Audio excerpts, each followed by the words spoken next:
ஆண்டவர் இந்த நாளிலே நம்மளை ஒன்று சேர்த்திருக்கிறார். அதற்காக நாம் ஆண்டவரை ஸ்தோத்திரம் பண்ணுவோம். இந்த அறிமுக கிளாஸ் தான் ரொம்ப முக்கியம். இதுக்கு பின்னால் வரவங்களுக்கு சரியாக புரியாது. என்னுடைய ஏறத்தாழ முழு நேர ஊழியனாக ஏறத்தாழ நான் ஒரு 25 ஆண்டுகள் நிறைவடைஞ்சிருச்சு. கம்ப்ளீட் ஆகிடுச்சு. 25th year.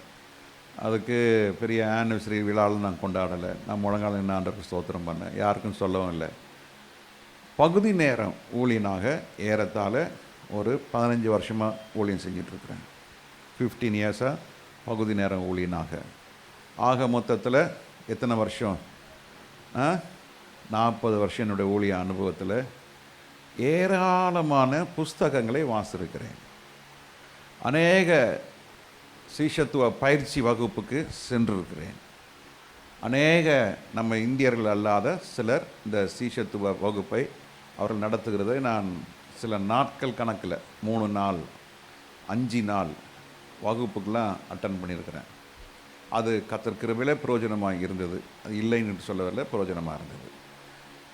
ஆனால் எத்தனையோ புஸ்தகத்தை வாசித்த பொழுது நம்முடைய இன்னைக்கு உள்ள சூழ்நிலைக்கு இன்னைக்கு இருக்கிற சபைக்குள்ள காரியங்களுக்கு ஏற்பாடு போல இந்த சீஷத்துவ வகுப்பை நடத்த வேண்டும் என்று பல மாதங்களாக என்னுடைய இருதயத்தில் இருந்த ஒரு வாஞ்சை.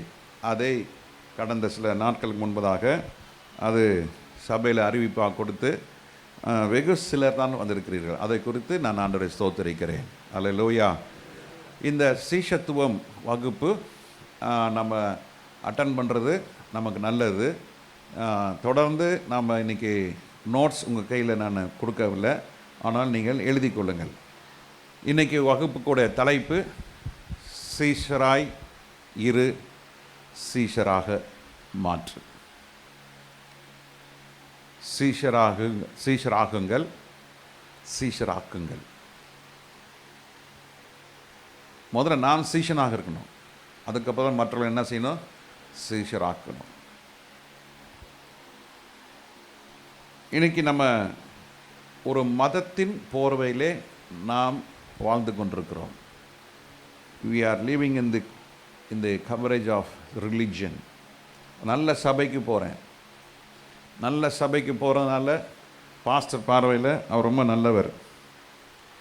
அப்போ அந்த நாட்டில் என்ன செய்வாங்கன்னா, சர்ச்சுக்கு ஒழுங்காக போயிட்டு இருந்தால் உடனே அந்த பாஸ்டர் என்ன சொல்லுவார்? பிரதர், அவர் ரொம்ப நல்லவராக மாறிடுவார் பாஸ்டர் பார்வையில். உடனே அந்த பாஸ்டர் என்ன சொல்லுவார்? சரி பிரதர், நீங்கள் என்ன பண்ணுங்கள், வர நாட்களில் நீங்கள் ஒரு சங்கீதம் வாசிங்க. சங்கீதத்தை கொடுப்பார். சங்கீதம் கொடுத்து முடித்தோடனே அவர் நல்லா சங்கீதம் எடுத்து நல்லா பேசினோடனே பாஸ்டர் விரதத்தில் சரி அவர் நல்லா சங்கீதம் எடுக்கிறாரு. உடனே என்ன செய்வார் பாஸ்டர்? ஒரு ஈவினிங் சர்வீஸ்க்கு சான்ஸ் கொடுப்பார். உடனே அவர் ஈவினிங் சர்வீஸில் பேசினோடனே அவர் ஈவினிங் சர்வீஸில் நல்லா மக்களை கவர்ந்து நல்லா சிரிப்பு காட்டி நல்ல வசனத்தை சொன்னோடனே அவர் ஒரு சின்ன குட்டி பிரசங்கியாராக மாறுறார். அதுக்கப்புறம் பிரசங்கியாராக மாறினோடனே அப்புறம் பாஸ்டர் என்ன செய்வார்? அடுத்தது சர்ச்சில் கொஞ்சம் சில பொறுப்புகளை என்ன செய்வார்? கையில் கொடுத்துருவார். கொடுத்துட்டு அப்புறம் கொஞ்ச நாள் என்ன செய்வார்? பாஸ்டர் இல்லாத நேரத்தில் சண்டே மார்னிங் மெசேஜ் கொடுப்பார். அதுக்கப்புறம் என்ன செஞ்சிருவார்? இன்னும் கொஞ்சம் சில பொறுப்புகளாம் கூடினோடனே அவர் திடீர்னு ஒரு நாள் வந்து நிற்பார். சபையில் சாட்சி சொல்வார், ஆண்டு நாமத்துக்கு ஸ்தோத்திரம், கர்த்தர் என்னை முழு நேரத்து ஊழியத்துக்கு அழைச்சிட்டாரு, இனி நான் யார்? முழு நேர ஊழியக்காரன் என்று தன்னை அறிமுகப்படுத்தி கொள்வார். பாஸ்டர் என்ன பண்ணுவார்? சரி ரைட்டு, நல்லது தானே என்று சொல்லி நமக்கு ஒரு அசிஸ்டன்ட் பாஸ்டர் இருந்தால் நல்லா இருக்குமே என்று சொல்லி அவரும் என்ன செஞ்சிருவாங்க? பாஸ்டர் ஆக்கிடுறாங்க. இதனால் இந்த பாஸ்டருக்கு என்ன ஆகுதுன்னா, சபைக்கு இந்த உதவி ஊழியக்காரர்களை தான் தலைவலியாக ஆரம்பிக்குது. இந்த உதவி ஊழியக்காரர்களால் தான் பிரச்சனையே ஆரம்பிக்குது. என்ன செய்வாங்க? இந்த சரியான பயிற்சி, சரியான அறிமுகம் இல்லாமல், சரியான அறிவு இல்லாமல் அவங்க என்ன செய்வாங்க? கொஞ்ச நாள் ஆனோடனே லூசிஃபர் மாதிரி தாங்களை என்ன செய்வாங்க? பாஸ்டருக்கு ஈக்குவலாக வச்சுப்பாங்க. வச்சுட்டு அவருக்கு ஒரு ரசிகர் கூட்டம் இருக்கும். ரசிகர் கூட்டத்தில் அவங்க எல்லாம் ஒரு வீட்டில் உட்காந்து பேசுவாங்க. இதெல்லாம் என் அனுபவத்தில் பார்த்துருக்கேன். பாஸ்டர் முன்ன மாதிரி இல்லை பிரதர், பாஸ்டர் முன்ன மாதிரிலாம் சபையில் இருக்கிறதில்ல, அவர் அப்பப்போ விட்டுட்டு என்ன பண்ணிடுறாரு, சரியில்லை. அடுத்த டார்கெட் யார் தெரியுமா? பாஸ்டர் மனைவி வருவாங்க, பாஸ்டர் அம்மா. பாஸ்டர் அம்மாவை குறை சொல்லுவாங்க. அவங்க உடுத்துகிற புடவையை பாருங்கள், அவங்க போட்டிருக்க செருப்பை பாருங்கள், அவங்க முன்ன மாதிரி இல்லை, இப்படி இல்லை. ஸோ அது சொன்னோன்னே அது ஒரு சின்ன கும்பல் என்ன செய்யும், அவரோட சேருவாங்க. சேர்ந்த உடனே என்ன செய்வாங்க, இவர் உடச்சிட்டு கொண்டு போய் இன்னொரு சபையை பக்கத்துலேயே என்ன செஞ்சிருவார், ஆரம்பிச்சிருவார். இதுதான் இன்றைக்கி போய்கிட்டே இருக்குது. இந்த சபையிலேருந்து அந்த சபை, அந்த சபையிலேருந்து இந்த சபை, இந்த சபை, இப்படி ரவுண்ட் அடிச்சுட்டே இருக்கிறாங்க. இன்றைக்கி ஏன் இந்த நிலைமை சொன்னால், இன்றைக்கி விசுவாசிகளுக்கு ஆத்மா ஆதாயம் பண்ணுற அந்த பாரமே, ஆத்மா பாரமே கிடையாது. ஆண்டவரை இயேசு கிறிஸ்து சீஷனாக இரு, சீஷனாக ஆக்கு, அதுதான் ஆண்டவருடைய அவர் கடைசியாக அவர் சொன்ன வார்த்தை. நீங்கள் புறப்பட்டு போய் ஆமாம் சுவிசேஷத்தை அறிவிங்க. அப்போ நம்ம இன்றைக்கி வரைக்கும் என்ன, வி ஆர் வெரி கம்ஃபர்டபுள் இந்த அண்டர் த சர்ச். ஒரு சர்ச்சுடைய ரூஃபு கீழே நம்ம இருக்க ரொம்ப சந்தோஷம். ஆனால் அது அல்ல. நம்ம சர்ச்சுக்குள்ளே எதுக்கு இருக்கிறோன்னா, நம்ம ஆண்டவரை நேசிக்கணும். அப்போது ஆண்டவரை நேசிக்கணும்னா ஆண்டவர் சொல்கிறத என்ன செய்யணும், நம்ம செய்யணும். சீஷனாக இருக்க தான் ஆண்டவர் சொல்லியிருக்கிறார். நீ விசுவாசியாக இருன்னு ஆண்டவர் எங்கேயா சொல்லியிருக்காரா? முழு வேதாந்தத்தில் யூ பி அ கிறிஸ்டியன், நீ என்னுடைய சர்ச்சில் நீ ஒரு மெம்பர் ஆகிடுன்னு சொன்னாரா? இல்லை, நீ என் சரீரத்தில் ஒரு அவயவமாக இருந்தான் இயேசு சொன்னார். நீ என் சரீரத்தில் என்ன இருக்கணும், ஒரு ஆர்கனாக இருக்கணும். புரியுதா புரியலையா? இது நீங்கள் புரியலன்னா ஹோல் கிளாஸ் நீங்கள் ஃபுல்லாக ஒன்றுமே புரியாது. இயேசு என்ன சொன்னார், நீ என்னுடைய அவயவமாக இரு. ஒரு அவயவம் பாடுபட்டால் முழு சரீரம் என்ன செய்யும், பாடுபடும். கண் வலிச்சதுன்னா, கண் வலி வந்தால் இன்றைக்கி நீங்கள் இல்லை. பல்வலி வந்தால் அந்த பல்வலி எப்படிப்பட்டதுன்னு எனக்கு தெரியும். பல்வலி வந்தால் ஒன்றுமே செய்ய முடியாது. கால் சுளுக்கு பிடிச்சிச்சுன்னா, ஸோ ஒரு அவயம் பாடுபடுது, அது முழு சரீரத்தை என்ன செய்யுது. அப்போது இன்றைக்கு உள்ள சூழ்நிலையில், இன்றைக்கு உள்ள காரியத்தில், இன்றைக்கி சபைகள் பெருகி கொண்டிருக்கிறது, ஆனால் சீஷர்கள் பெருகவில்லை. எத்தனை பேர் இதுக்கு ஒத்துக்கொள்கிறீங்க? சபை நிறைய இருக்குது, ஏராளமான சபை இருக்குது, நிறைய பாஸ்டர்ஸ் இருக்கிறாங்க. இப்போ இருக்க மாடர்ன் பாஸ்டர்ஸ் எல்லாம் நான் சொல்கிறதுக்கு ரொம்ப வருத்தப்படுறேன், ஆனால் அதுதான் உண்மை. அதை உண்மையாக சொல்லிடுறேன். 99% பாஸ்டர்ஸ் இப்போ வர ஜெனரேஷன், முன்னால் பேசுகிறல இப்போ வர வாலிபன் பாஸ்டர்ஸ்க்கெலாம் என்ன செய்ய தெரியாது, ஆத்மா ஆதாயம் பண்ண தெரியாது. மைக்கை கொடுத்தா பேசுவாங்க, கீபோர்டை கொடுத்தா வாசிப்பாங்க, கிட்டாரை கொடுத்தா தாட்டி கிழிச்சி எடுத்துருவாங்க. ஆனால் பர்சனலாக நீங்கள் ஆண்டவருக்காக என்ன செய்கிறீங்கன்னா, நான் பாட்டு பாடுறேன், ஆட்டம் போடுறேன், இதுதான் சொல்லிட்டு வராங்க. இன்றைக்கி அதோடைய அர்த்தம் தெரியாமல் ஊழியம் செஞ்சுட்டு இருக்கிறனால தான் சரியான அறுவடை என்ன இல்லை. நானும் விவசாயம் பண்ண போகிறேன்னு சொல்லி சேத்துல நின்னா நெல் வளையுமா என்ன, வராது. அதை எப்படி விதைக்கணும், விதைக்கிறதுலேருந்து அறுக்கிற வரைக்கும் தெரியணும். அறுத்ததுக்கப்புறம் அதை என்ன பண்ணணும், அதை நெல்லை கரெக்டாக என்ன பண்ணும், பச்சை அரிசினா என்ன, அது புழுங்கல் அரிசினா என்னன்னு தெரிஞ்சிருக்கணும். சரியா? சரி, நானும் விவசாயின்னு நின்றுடுறாங்க. ஏதாவது பூச்சி வந்தால் என்ன மருந்து தெளிக்கணும்லாம் தெரியாது. அப்படி உள்ள இதெல்லாம் வாழ்ந்துட்டுருக்குறோம். ஊழியம் செய்யணும்னு ஆசை, ஆனால் பாதுகாப்பாக ஊழியம் செய்கிறது தான் நல்லது. பாதுகாப்பு இல்லாமல் ஊழியம் செஞ்சால் நம்முடைய வீழ்ச்சி ரொம்ப ஒரு நிச்சயம். சரியா?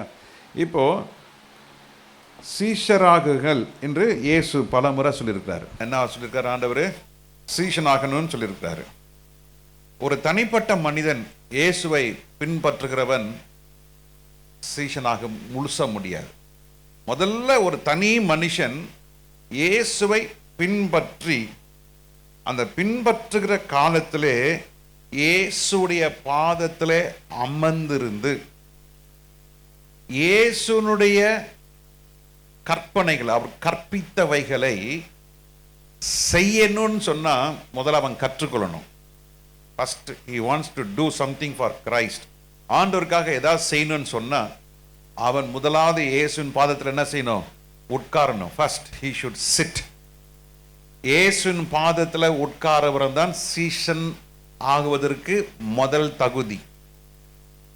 இயேசுவோட பாதத்தில் உட்கார்ந்துட்டேன் நான் சீஷன் ஆயிட்டேன்லாம் கிடையாது. புரியுதா நான் சொல்றது? எத்தனை பேர் புரியுது? ஃபர்ஸ்ட் ஆண்டோட பாதத்தில் என்ன செய்யணும்? பவுல் தன்னை அந்த வேத பரிசேயர் அந்த ரோம சக்கரவர்த்திகளுக்கு முன்பாக அவர் சொல்ற, நான் கமாலியல் பாதத்திலே உட்கார்ந்து என்ன செய்தவன்? கற்றுக்கொண்டவன்.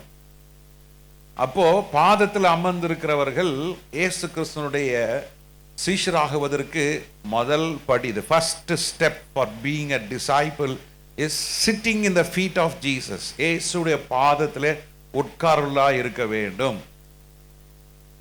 இரண்டாவது,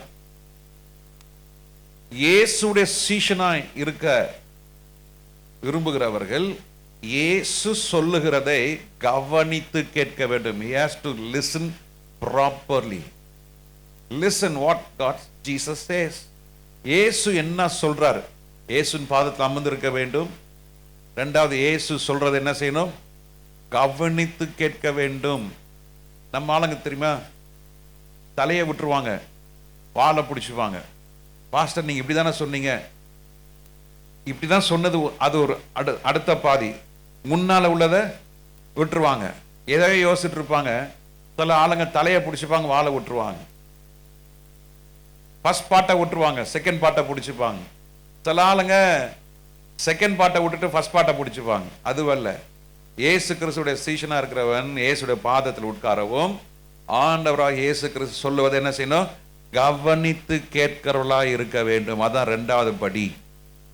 மூன்றாவது படி என்னவென்றால், இயேசு கிறிஸ்து சொல்லுகிறதை கேட்பதற்கு வாஞ்சையா இருக்க வேண்டும். You should have a good interest. நல்ல வாஞ்சை இருக்கணும். என்ன இருக்கணும்? வாஞ்சை. இரண்டாவது தாகம். என்ன இருக்கணும்? வாஞ்சை, தாகம் இருக்கணும். அதுதான் மூன்றாவது படி. நான்காவது படி என்ன தெரியுமா? இயேசு கிறிஸ்து சீஷராகிறதுல கற்றுக்கொள்ளக்கூடிய இருதயம் வேணும். He should be a good learner. கற்றுக்கொள்ளக்கூடிய இருதயம். எனக்கு எல்லாம் தெரியும், இவர் என்ன சொல்றது இருக்கு. Good learner. கற்றுக்கொள்ளணும். அந்த வாஞ்சை, அந்த அந்த அந்த இருதயம் இருக்கும் பொழுது நீங்க நல்ல சீஷராக மாற முடியும். ஐந்தாவது, இயேசு கிறிஸ்துடைய கிரியைகள், அவர் செய்தவைகள், அவர் என்னெல்லாம் செஞ்சார் என்ற காரியத்தை நம்ம உற்று நோக்க வேண்டும். You should observe what Jesus performed. அவர் இந்த உலகத்தில் என்னெல்லாம் செஞ்சார். அற்புதங்கள் செய்திருக்கிறாரு, அதிசயங்கள், எத்தனையோ காரியங்கள். இயேசு கிறிஸ்துடைய கிரியைகள், அதை நம்ம நல்லா கவனிக்க வேணும். We should observe. கவனிக்க. நல்ல ஒரு சீஷனா இருக்கிறவன் அதை நீங்க கவனிக்க வேண்டும். ஆறாவது, ஒரு நல்ல சீஷனாய் இருக்கிற விரும்புகிறவன் இயேசு கிறிஸ்து செய்தவைகளை செய்ய ஆரம்பிக்கணும். இயேசு கிறிஸ்து செய்தவைகளை, ஆமா, ஆண்டவர் இதுக்கெல்லாம் பேட்டன்ட் வாங்கி வைக்கல. யாரை கேட்டு இதெல்லாம் செய்யற? நான் தான் ஜுரம் சுகமாக்குவேன், நீ என்ன ஜுரம் சுகமாக்குறது? யாரை கேட்டு பேய் வரட்ட? அப்படியே சொன்னாரு. உனக்கு யாருப்பா ரைட் கொடுத்தது? நான் தான், என்கிட்ட தான் வல்லமை இருக்கு, உங்ககிட்ட அந்த வல்லமை கிடையாது. அப்படியே இயேசு கிறிஸ்து சொன்னாரா? இல்ல. அப்ப இயேசு கிறிஸ்து சொன்னாரு, நான் செய்தவைகளையும் செய்வீர்கள், இதற்கும் மேலானவைகளை செய்வீர்கள் என்று ஆண்டவர் என்ன கொடுத்தாரு? அதிகாரத்தை ஆண்டவர் நம்ம கொடுத்திருக்கிறார். He has given the authority. யாருக்கு அந்த அத்தாரிட்டி கொடுத்திருக்காரு? சீஷர்களுக்கு ஆண்டவர் அத்தாரிட்டி கொடுத்திருக்கிறாரு. அப்ப நாம் என்ன செய்ய வேண்டும்? சீஷனாக வேண்டும். நிறைய பேர் சீஷன் ஆகாமலேயே நடைமுறையில ஒரு கிறிஸ்தவனா இருக்கிறதுனால, எல்லாம் பேய வரட்டி அற்புதம் செஞ்சு இதெல்லாம் செய்யறதுனால தான் அவங்க வாழ்க்கையில சோதனைகள் வரும்பொழுது என்ன செய்ய முடியல? நிற்காம எல்லாம் விழுந்துடுறாங்க, பொத்துன்னு கீழே விழுந்துடுறாங்க இருக்கிறாங்க. அதுக்கப்புறம் காளான் மாதிரி என்ன செஞ்சிடறாங்க, போயிடுறாங்க. சரியா? இப்போ நம்ம எத்தனாவது பார்த்தோம்? 6வது படி. 7வது படி, ஒரு சீஷனா இருக்க விரும்புகிறவன் எப்படி இருக்கணும்னா, இயேசுனுடைய இந்த செயல்களையும் அவருடைய வார்த்தைகளையும் பரப்புகிறவனாக இருக்க வேண்டுமா? என்ன செய்யணுமா? இதை பரப்ப வேண்டும், மற்றவர்களுக்கு நாம் இதை சொல்ல வேண்டும், மற்றவர்களுக்கு நாம் கற்றுக் கொடுக்க வேண்டும். We should teach them what we learned. நாம் கற்றுக்கொண்டதை மற்றவர்களுக்கு நாம் என்ன செய்யணும்? சொல்ல வேண்டும். இயேசு சொன்னதை என்ன செய்யணும்? மற்றவர்களுக்கு நாம் என்ன பண்ணணும்? சொல்ல வேண்டும். சரியா? மொத்தம் எத்தனை காரியம் பார்த்தோம்? 7 காரியங்களை பார்த்திருக்கிறோம். இன்னைக்கு இந்த 7 படிகள் இல்லாம இன்னைக்கு நிறைய காரியங்கள் இன்னைக்கு சபைக்குள்ள நடக்கிறதுனால தான் இன்னைக்கு ஊழியங்கள் நடக்கிறது, ஊழியத்தில் வளர்ச்சி இல்லை. இப்படிப்பட்ட நிறைய ஊழியம் செய்கிறாங்க, ஊழியம் செய்கிறவங்களுக்குள்ள ஒரு மன நிறைவு இல்லை. நல்ல ஊழியக்காரர் இருப்பாங்க, வீட்டில் போனால் கண்ணன் மணி பேச மாட்டாங்க. ஊழிய தளத்தில் பார்த்தீங்கன்னா 2 ரைவல் டீம் இருக்கும். இது வந்து ஜெபராஜ் பிரதர் டீம், இது வந்து ராஜன் பிரதர் டீம், இது வந்து பிலிப் பிரதர் டீம், இது கிதியோன் ராஜ் பிரதர் டீம். நாங்கள் யாருக்கும் சேர மாட்டோம், நாங்களாம் பாஸ்டர் டீம். இந்த பிரச்சனைக்கு காரணம் என்ன தெரியுமா? நம்ம இன்னும் இயேசுவை போல மாறல. இந்த 7மே சேர்ந்து தான் நாம் இயேசுவை போல மாறுறதுதான் சீஷத்தினுடைய பிரைம். நம்ம ஆண்டவருடைய வேலை செய்யறோம்னா நம்ம சரியான ஒரு சீஷனா இருக்க வேண்டும். இன்னைக்கு அநேகர் சீஷனா இல்லாதனால தான் வாழ்க்கையிலே இந்த ஊழிய பாதையில பல பிரச்சனைகள் சந்திக்கிறோம். அந்த சந்திக்கிறதுனால நம்ம என்ன செஞ்சிடறோம்? சோர்ந்து போயிடுறோம். அப்போ நம்ம ஊழிய ஆண்டவருடைய வேலையை செய்யும் பொழுது நம்ம சரியாய் நம்ம என்ன செய்யணும்? எக்யூப்டா இருக்கணும். சீஷராக இருக்க வேண்டுவதற்கு நம்ம மனம் போக்கில் என்ன செஞ்சிடக்கூடாது? ஊழியம் செய்கிறதுனால எந்த பலனும் இருக்காது, நமக்கு எந்த ஆதாயமும் பண்ண முடியாது, நோக்கமும் நிறைவேற்ற முடியாது. சரியா? அப்போ நம்ம 7 படிகளை பார்த்தோம். இப்போ நம்ம அடுத்த காரியத்தை நம்ம பார்க்க போறோம். சீஷன் என்றால் என்ன? அடுத்த குறிப்பு, வாட் இஸ் disciple?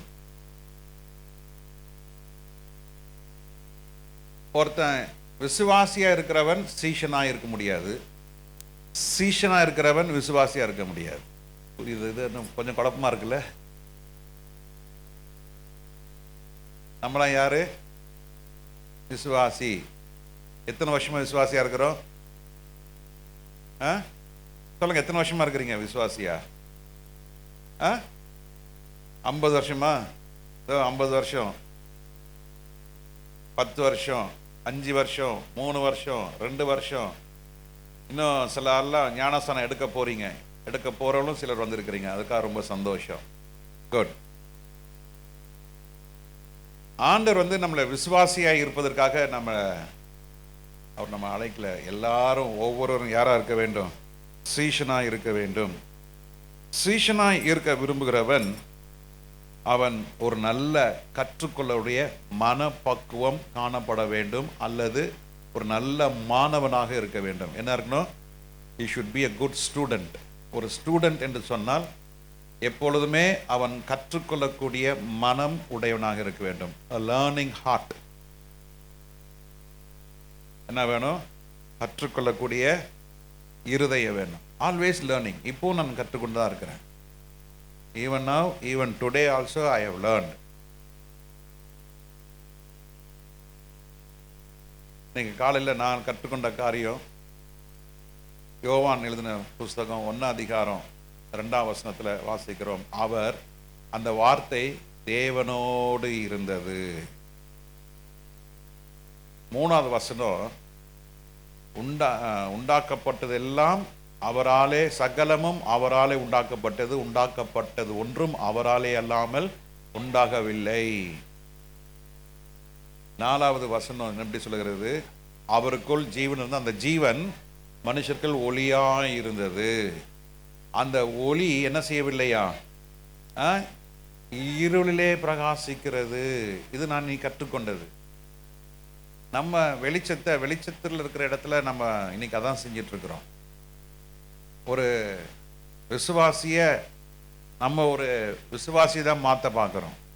ஒரு சீஷன் தான் இன்னொரு சீஷனா உருவாக்க முடியும். இது புரியுதா? சொல்லுங்க.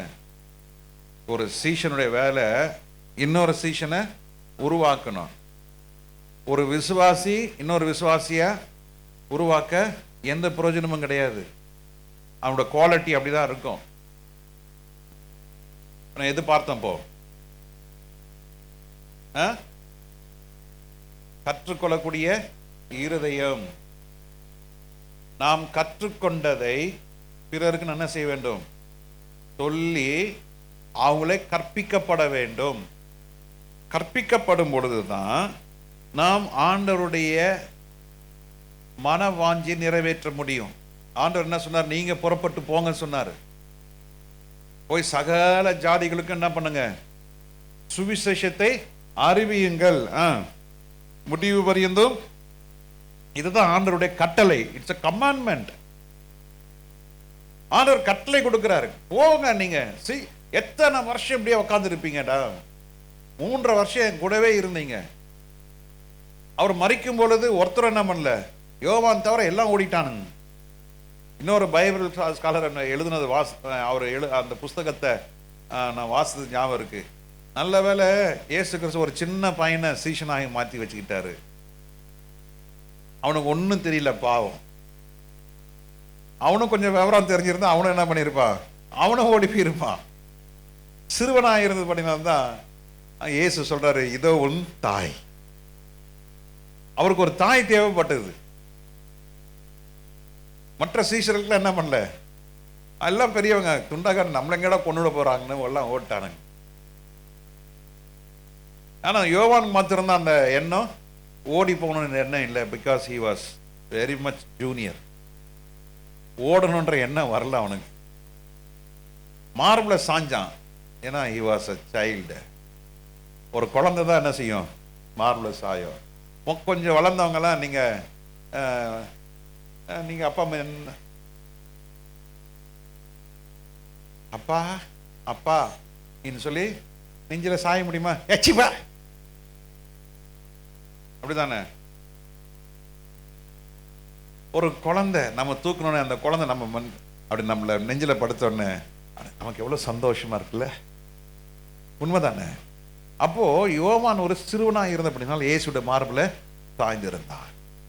அங்க நடக்கிறது என்னது அவனுக்கு என்ன செய்யல, உண்மையா தெரியல.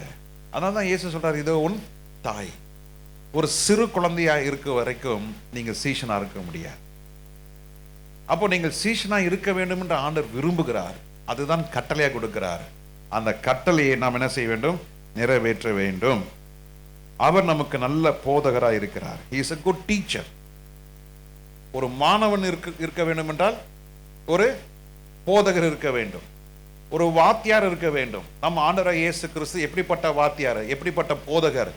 நல்ல போதகர். அப்போ அவர் நல்ல போதகராக இருக்கும் பொழுது நாம் என்ன செய்ய வேண்டும்? எப்படிப்பட்ட ஸ்டூடெண்டா இருக்கணும்? எப்படிப்பட்ட மாணவனா இருக்க வேண்டும்? நல்ல மாணவன். நல்ல மாணவனுக்கு உண்டான அடையாளம் என்ன? அவன் கவனித்து கேட்கிறவனா இருப்பான். நல்ல மாணவனுடைய அடையாளம் என்ன? நல்ல கவனித்து கேட்கிறவனா இருப்பான். அவருடைய குரு, அவருடைய போதகர் சொல்லுகிறதை அப்படியே செய்கிறவனா இருப்பான். ஒரு மனுஷன் நல்ல போதனா இருக்க முடியாது. நல்ல போதனா இருக்கிறவர் நம்முடைய ஆண்டவர் இயேசு கிறிஸ்து தான். அவர் சொல்லுகிறதை நம்ம செய்ய ஆரம்பிச்சிட்டோம்னா, எதையுமே நம்ம நமக்குன்னு எடுத்துக்காம அவர் சொன்னதை அப்படியே நமக்குன்னு எடுத்து செய்ய ஆரம்பிக்கிறது தான் உண்மையான சீஷன். The learning heart, learnable heart ன்னு சொல்லுவாங்க. கற்றுக்கொள்ளக்கூடிய இருதயம் இருக்கிற வரைக்கும் நீங்க வளர்ந்துகிட்டே இருப்பீங்க. அதுதான் ஆண்டவர் கேட்கிறாரு. எனக்கு இத்தனை வருஷம் எக்ஸ்பீரியன்ஸ் இருக்கு, நான் இப்படி சண்டே ஸ்கூல் எடுக்கிறேன், நான் இப்படி என்ன விட்டா நான் அந்த பிரதருக்கு என்ன ஆராதனை எடுக்க தெரியுது, என்ன விடுங்க நான் எப்படி ஆராதனை எடுக்கிறேன் பாருங்க. என்ன அவர் சரியாவே பிரசங்கம் பண்ண மாட்டேன்றாரு. என்ன என்கிட்ட கொடுத்த பிரசங்கத்தை அப்படி கிழிச்சிருவேன் நான். அது உண்மையான சீஷன் கிடையாது. சின்ன சின்ன காரியத்தை ஆண்டவர் காட்டி டீச் பண்றாரு. நம்ம என்ன நினைக்கிறோம், அப்படியே கையை வச்சா பேய் ஆடணும், ஜெபம் பண்ணா வியாதி சோகமாகணும், அதெல்லாம் நடக்கும். இப்போ நீங்க முதல்ல சீஷனாக மாறணும். சீஷனாக மாறினாதான் இயேசு செய்தவைகளையும் நாம் செய்வதற்கு ஆண்டவர் அதிகாரம் கொடுத்திருக்கிறாரு. இன்னைக்கு நம்ம அதிகாரம் இல்லாம சண்டே ஸ்கூல் ஊழியம், அதிகாரம் இல்லாமலே யூத் ஊழியங்கள், அதிகாரம் இல்லாமலே டீன்ஸ் ஊழியங்கள், எந்த ஊழியம் நீங்க சர்ச்சில் செஞ்சாலும் ஆண்டவர் கொடுத்த அதிகாரத்தோடு நம்ம என்ன செய்ய வேண்டும், செஞ்சாதான் இதுல ஒரு எஃபெக்ட் உண்டாகும். சில வீடுலாம் நான் போறப்ப, பிரதர் இங்க ஜெப வைங்க பிரதர், இந்த வீட்டில் ஜெப வைங்கன்னு சொல்றேன் நான். அப்போ நடத்துறவங்களுக்குள்ள என்ன வேணும், அதிகாரம் வேணும். ஒரு இன்ஸ்பெக்டரா இருக்கணும்னா நீங்க என்ன செய்ய வேண்டும், அதிகாரம். எப்படி அதிகாரம் வருது, அந்த இன்ஸ்பெக்டர் சும்மா அப்படி பொத்துன்னு குதிச்சிட்டார வானத்துல இருந்து. அவர் பல வருஷங்கள் அவருக்கு என்ன செய்யறாங்க, ட்ரைனிங், பயிற்சி. தமிழ்நாட்டில் பல மையங்கள் இருக்கிறது, பயிற்சி மையம் இருக்கிறது. அதுலலாம் போய் என்ன செய்யறாங்க, இவங்க பயிற்சி எடுக்கிறாங்க. ஒரு ஆய்வாளர், ஒரு இன்ஸ்பெக்டர், உதவி ஆய்வாளர், சப் இன்ஸ்பெக்டர், ஒரு பெரிய டிகிரி படிச்சுட்டு சூப்பரண்டென்ட் ஆஃப் போலீஸ்க்கு அதுக்கு ஒரு பயிற்சி இருக்கிறது. ஐபிஎஸ்ஆ மாறினவங்களுக்கு அதுக்கு என்ன இருக்குது, வெரி வெரி டஃப் ட்ரைனிங். ஒரு கிராமமே எழும்பி வருது, பட்டா கத்தியோட வராங்க. இந்த பக்கம் ஒரு 1000 பேர் நிற்கிறாங்க, இந்த பக்கம் ஒரு 1500 பேர் இருக்கிறாங்க. கரண்ட் இல்லை, கல் அடிக்கிறாங்க, வேன் மேல கல் அடிக்கிறாங்க, போலீஸ் மேல கல் அடிக்கிறாங்க. இதன் மத்தியில் அந்த எஸ்பி என்ன செய்யணும், சூப்பரண்டென்ட் ஆஃப் போலீஸ் என்ன செய்யணும், அவர் உள்ள போகணும். 2 இது கண்ட்ரோல் பண்ணணும்னா அவருக்கு சகல அதிகாரம் இந்த அரசாங்கம் என்ன பண்ணிருக்கு, கொடுத்திருக்கிறது.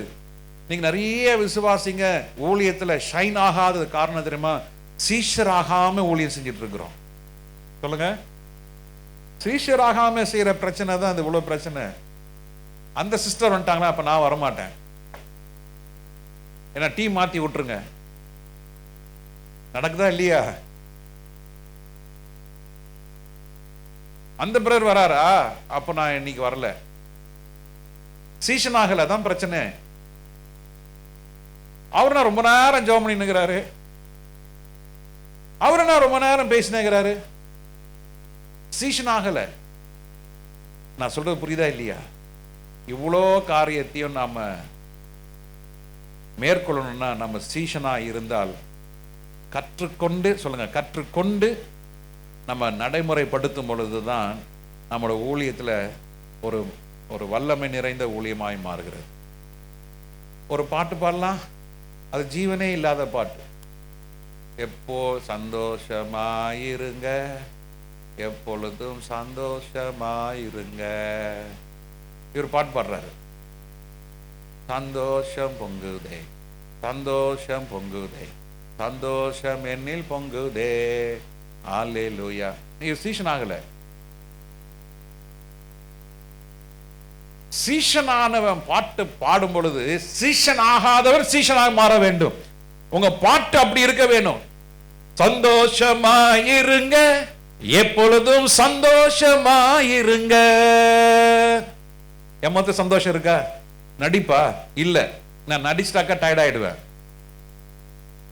சந்தோஷத்துல சந்தோஷம், சந்தோஷத்தை குறித்து சொல்லும் போது எனக்குள்ள ஒரு சந்தோஷம் இருக்கும். அது சீஷனா இருக்கிறவங்களுக்கு தான் வரும். அது இயேசு நல்லவர் சொல்லும் பொழுது நீங்க ஆமேன்னு சொல்லாம மௌனமா இருக்கிறீங்க தெரியுமா, அது சீஷன் ஆகாம இருக்கிறனால அந்த பிரச்சனை. இயேசு நல்லவர் சொல்லும் பொழுது சேர் மேல ஏறி நின்று உடைக்காம, சேர் உடைக்காம ஏஞ்சி நிக்கிறான் பாருங்க, அவன் தான் அந்த சந்தோஷத்தோட உச்சி கட்டத்தில் இருக்கிறவன். அவன் யாரு? கற்றுக்கொண்டவன், கற்றுக்கொண்டே இருக்கிறவன், கற்றுக்கொள்ள போகிறவன். learned, learning, yet to be learned. போடுங்க, எழுதிங்க. உண்மையான சிஷ்யன் யாரு?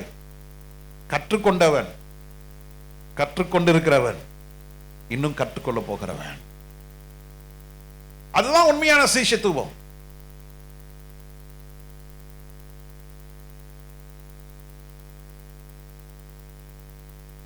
அடுத்த காரியம், சீஷர்கள் என்றால் யார்? உண்மையாய் இயேசு கிறிஸ்துவை பின்பற்றுகிறவர்கள். உண்மையாய் இயேசு கிறிஸ்துவை பின்பற்றுகிறவர்கள்.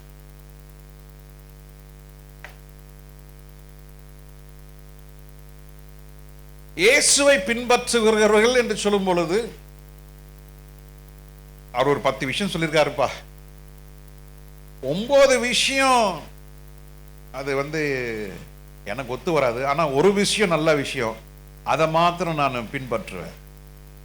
அப்படி சொல்லுகிறவர்கள் சீஷராக முடியாது. அவர் சொன்ன 10ஐயும் அப்படியே 10ஐயும் செய்கிறவன் தான் சீஷன்.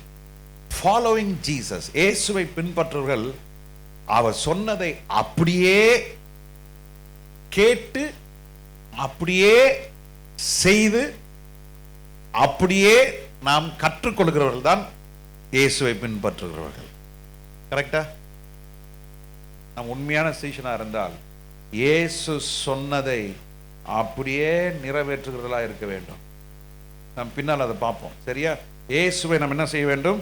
பின்பற்றுதலாய் இருக்க வேண்டும். அந்த இயேசுவை நீங்க எப்படி பின்பற்றீங்க, எந்த அளவுக்கு நீங்க ஆண்டவர்கிட்ட நெருங்கிறீங்க. ஃபாலோ பண்றோம், ஆனா தூரமாய் ஃபாலோ பண்ண ஒருத்தன் யாரு?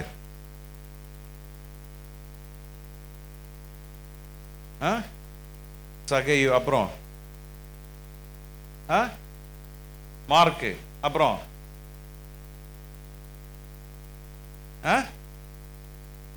பேதுரு. அவர் தூரமா இருந்து நடக்கிறதெல்லாம் பார்த்துக்கிறாரு. நடக்கிறது தெரியுது, அவனா இப்ப எங்க இருக்கிறாரு? தூரமா இருக்கிறாரு. இயேசுவோட இருந்தவர் தான் 3.5 வருஷம். இன்னைக்கு நிறைய பேர் அப்படிதான். சர்ச்சுக்கு போகணுமா, முடிஞ்சுதா, ஏதோ 5-10 காணிக்கை போட்டு என்ன பண்ணிடணும், ஓடு. அவர் தூரமாய் பின்பற்றுவர்கள் அப்படி இருக்கக்கூடாது. நாம் இயேசுவோட நெருங்கி பின்பற்றுவர்களா இருக்க வேண்டும். பின்பற்றுதலே 2 இருக்கு, போட்டுங்க. பின்பற்றுதலே 2 இருக்கு. தூரமாய் இருந்து பின்பற்றுகிறது, இயேசுக்கு அருகாமையில் போய் உட்கார்ந்து அவரை பின்பற்றுகிறது. Following Jesus closely, நெருக்கமாய். எப்படிங்க சொல்லுங்க? நெருக்கமாய். நெருக்கமாய் இருக்கிறவன் தான் நல்ல சீஷனா இருக்க முடியும்.